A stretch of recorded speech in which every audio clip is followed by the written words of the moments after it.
boa tarde, Minas Gerais. Boa tarde especial para Carangola, Estrela do Sul, São Gotardo e Bela Vista de Minas. É muito bom ter você aqui na tela da Band.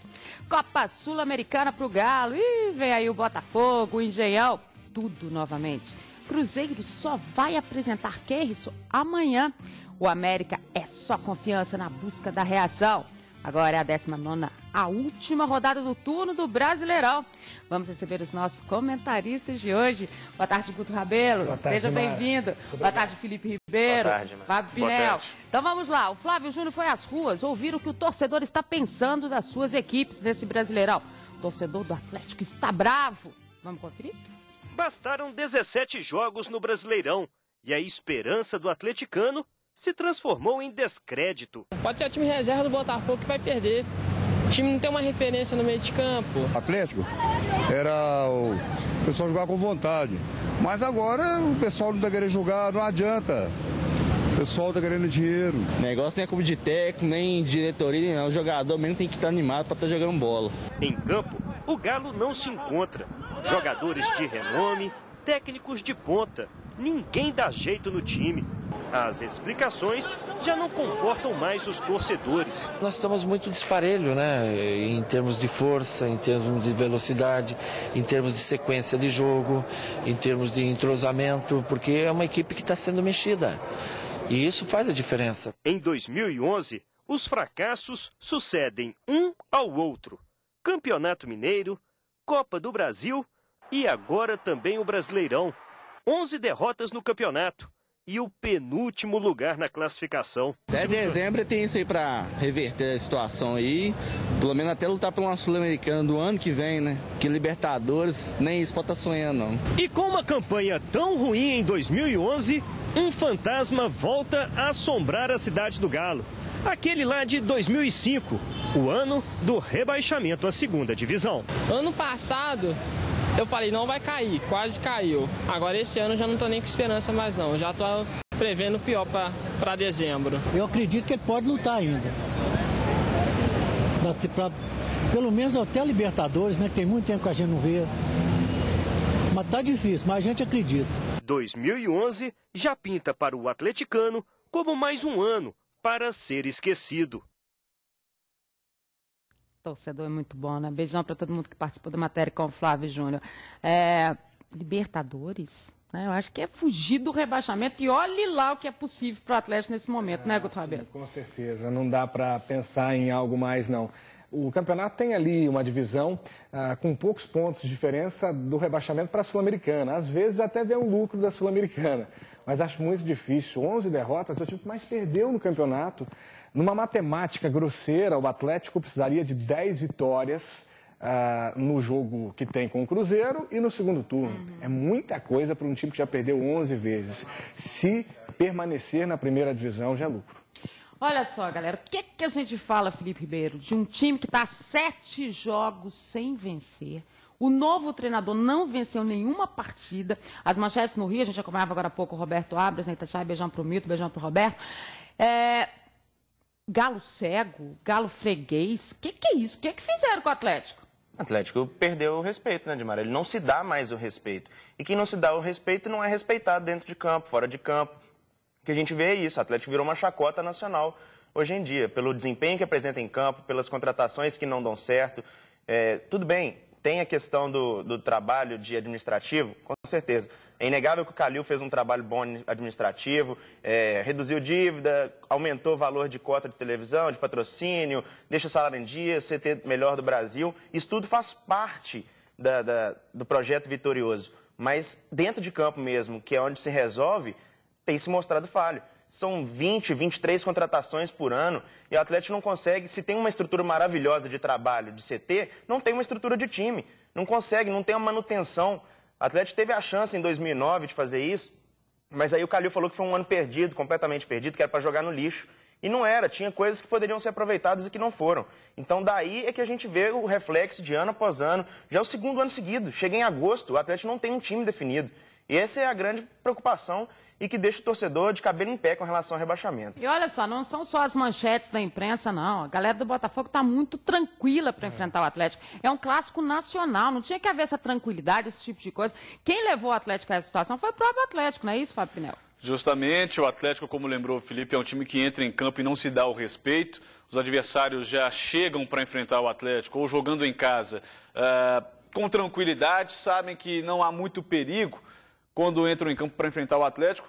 E culpa não só dos jogadores, não só dos técnicos que passaram, mas principalmente da diretoria, que apesar de ter alguns acertos, a gente não pode esquecer isso nunca, quando contratou, por exemplo, Tardelli, quando contratou Obina, o próprio Diego Souza, que acabou não rendendo, eram jogadores que se apostavam muito, mas também cometeu vários erros, né? Vários jogadores ruins, várias decisões que não são tomadas e deveriam ser, como dispensa de atletas que não, aliás, não deveriam nem ser contratados certos atletas, mas a diretoria, a certo ponto, parece omissa.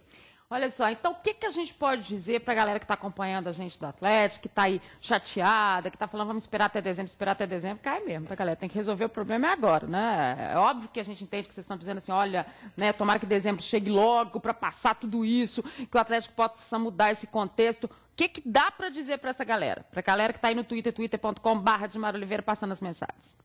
Rezar bastante, né, nesse momento. Rezar é bom, rezar é bom. Rezar. E cobrar mais, né, da diretoria, dos jogadores, para que tenham postura dentro de campo. O Atlético ainda tem aí pelo menos um turno para poder mudar essa situação. O problema é que começa a cair num desespero. Começa a contratar jogador que chega num dia, estreia no outro, nem se foi apresentado para a imprensa, não foi apresentado para os colegas dentro do CT.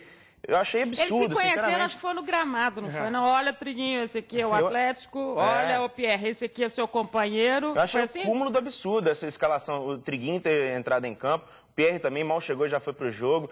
Claro que a gente reclama muito daqueles jogadores que, preciso de 20 dias para poder me adaptar. Agora, também não pode ser tão extremo de chegar no dia... Eu acho que eles não deixaram eles nem falarem, Felipe. Nem perguntaram, você pode? Não, o Mancini estava treinando separado por conta de deficiência técnica. De repente, ele me aparece como titular. Daniel Carvalho, a mesma coisa, fazendo trabalho físico. De repente, entra lá, Daniel Carvalho entrou até bem, deu um passe pro gol. Mas não justifica, tá entrando no desespero e não é por aí que vai conseguir se salvar. A gente falava até ontem, né, Edmar? É a fórmula de 2005 que a gente está vendo de novo. Jogadores contratados, em cima do lance, chegam, já começam a jogar e vem um atrás do outro. É desespero, o Atlético não sabe o que está fazendo e parece não ter aprendido a lição com 2005.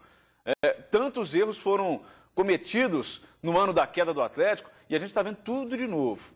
Não é possível que a diretoria vai deixar essa situação permanecer desse jeito. É muito difícil, né, no meio de um campeonato, você conseguir reverter a situação. O planejamento ele tem que começar desde o início. Agora fica complicado para o Atlético ter entrosamento, o Cuca chegou e não conseguiu treinar o time. O Atlético não teve tempo para isso, é difícil jogar até na conta do Cuca a responsabilidade, embora ele tenha algumas substituições erradas, falta de coerência na hora de escalar o time que o Felipe citou, um jogador que está lá encostado por deficiência técnica, de repente vira titular. Então, o Atlético precisa tentar ter uma coerência, se é que é possível nesse momento, mas tentar achar um time, acho que esse é o primeiro passo, porque só depois que o Atlético tiver um time é que a gente vai poder dizer com um pouquinho mais de certeza se o Atlético vai ter condições de se manter na primeira divisão. Exemplo, o América. O América hoje, você pode dizer que o América tem um time. Embora seja um lanterna do campeonato, tático, né? Exatamente, o América tem um time. O América tem um time titular, tem os reservas que a gente já sabe, já cresceu um pouquinho. Primeira coisa, o Atlético tem que ter um time, para isso o treinador tem que ser coerente. E olha só, você estava falando ontem, muita gente falou assim, nossa, você estava bravo demais no programa, né? Você ficou... Eu só estou refletindo a opinião que você está vendo passar aí nas mensagens do Twitter. Eu só estou refletindo o que é que o torcedor cobra da gente. Porque nós não temos que dar as respostas, né? Nós temos que... A nossa função aqui é... Eu trago a palavra do jogador, eu trago a palavra do presidente, eu trago a palavra do treinador e a avaliação de todo mundo, né? Esse é o nosso papel, esse é o papel do jornalismo esportivo. Então, o estar bravo pode estar refletido nisso aí. Vamos acompanhar o Campeonato Brasileiro, que tem jogo para ser cumprido, tem rodada final de retorno no final de semana e tem o Corinthians mantendo aí a liderança. O Corinthians lidera com 37 pontos, o Flamengo vem em segundo com 35, o São Paulo na terceira posição, 34. Mesma pontuação do Vasco em quarto. O Botafogo tem 31, o Palmeiras 29, o Internacional 27, o Figueirense é o oitavo com 26 pontos. O Fluminense tem 25, a mesma pontuação do Coritiba, que vem na 10ª posição. O Cruzeiro vem em 11º com 24 pontos. O Atlético Goianiense tem 22. O Ceará também 22. O 14º é o Bahia com 20 pontos. O Santos tem 18. O Grêmio também 18. Na zona de rebaixamento, o 17º é o Atlético Paranaense com 17 pontos. O 18º é o Atlético com 15. 19º o Avaí com 14. E em 20º o América com 13 pontos. Em jogo adiado, na quarta-feira, jogam Santos e Fluminense na Vila Belmiro. E a 19ª rodada apresenta o Coritiba e Atlético Paranaense no Couto Pereira. América e Atlético Goianiense na Arena do Jacaré. Fluminense e Botafogo no Engenhão. No domingo, 16 horas, Palmeiras e Corinthians em Presidente Prudente, Santos e São Paulo, lá em Santos, na Vila Belmiro, Flamengo e Vasco no Engenhão, Grêmio Internacional no Olímpico, Ceará e Bahia no Presidente Vargas em Fortaleza, Atlético e Cruzeiro na Arena do Jacaré em Sete Lagoas, jogo às 18 horas. 18 horas também para Figueirense e Avaí, no Orlando Scarpelli em Florianópolis. Depois sou eu que tô brava, né? 2 na zona de rebaixamento, né? 1 do outro lado, não aparece nem nos primeiros 10. Dá pra gente acreditar que o futebol mineiro tá fora dos 10 primeiros colocados na classificação do brasileiro? Até aqui nenhuma rodada com os 3 vencendo, né? Nós não tivemos uma rodada em que os 3 mineiros venceram no campeonato. No máximo 2, um perde. A regularidade é a tônica dos times mineiros e é lamentável, porque a gente comemorou tanto o fato de termos, enfim, 3 times na primeira divisão e acho difícil que isso se mantenha para a próxima temporada. É lamentável, né, Edmar? Eu já disse isso aqui, é absurdo. Não tem como o Atlético e Cruzeiro, pelo investimento que tem, pela estrutura que tem, não aparecer ali pelo menos entre os 10 primeiros colocados.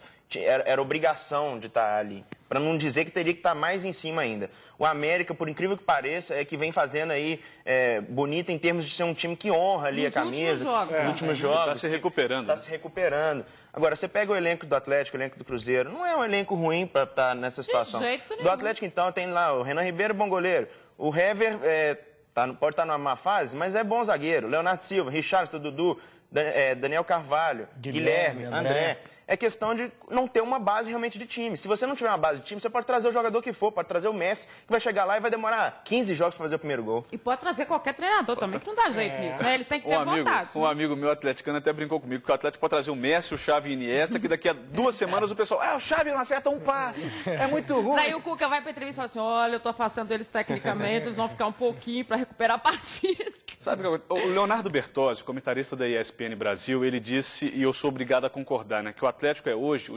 o menor dos times grandes do futebol brasileiro. E eu até arrisco a dizer que o Atlético está se tornando um clube pequeno. Aliás, não um clube pequeno, um time pequeno. Menor no futebol. É um grande clube, né? Mas menor no futebol. O Atlético hoje está no mesmo nível que um Curitiba, que tem um título nacional e 2 títulos da Série B. Está no mesmo nível para mim que o Bahia, foi campeão em 88. Eu estou dizendo do time, não do clube. O clube é grande, tem uma grande estrutura, isso ninguém discute. Mas o time, como lembrou o Felipe, não põe respeito a ninguém, a gente vê isso a cada jogo. Isso tudo não é só reflexo, eu insisto nessa tecla, não é só reflexo do que acontece dentro de campo. É tudo um conjunto, vem principalmente lá do alto, vem principalmente da diretoria. A prova disso, Pinel, é que o Caio Júnior cogita poupar até 7 jogadores contra o Atlético no jogo de classificação. Isso, olha o respeito que se tem com o Kleber disse que ele poderia ficar de fora do jogo contra o Atlético porque era um jogo tranquilo poder ficar fora. Então aí você vê o nível que o Atlético chegou. O Kleber também não está podendo falar muito, não. Está quase fora do jogo. Quem mandou apresentar a carteirinha? Gente, vocês estão achando que a gente está bonzinho também com o Cruzeiro? Então espera só no próximo bloco.